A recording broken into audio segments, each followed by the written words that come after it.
I want you to find one area where you've been saying, I know better. I know better. And I want you to surrender it to God this week. There's something being spoken into your life at this time. And I just want to challenge you. I want you to get so equipped this year that you're walking in your power and your authority. It doesn't mean all the gray skies are going to clear up. It doesn't matter what the skies and the atmosphere look like. It doesn't matter what the outside world looks like. You're walking in the light and the love and the joy and the power of the Lord.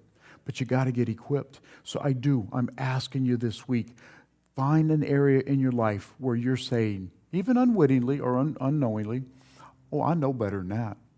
I know better than that. And then surrender it to God.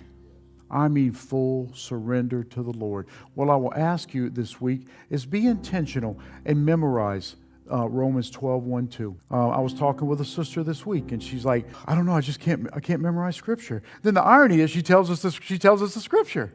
And I'm like, if you only know one Scripture, that's the only Scripture you need to know. You do know Scripture. I want us to start putting Scripture in our mind so Scripture embeds in our heart. And the way to do it is to read it and to pray it and really commit this week to memorizing Romans 12:1-2. And so I'll just read it again, but it's Romans 12:1-2. I want you to focus on memorizing it. And look, I find people when they start wanting to quote Scripture, they sound like Shakespeare. They get so King Jamesian. For out there shall renew thou mindsteads. Look, keep it simple. I'm using the NLT to teach tonight. I study out of everything. But go to Romans 12:1-2 and commit it to memory. You will be blessed. You will be blessed. And what you'll find is the Lord will start giving you opportunities.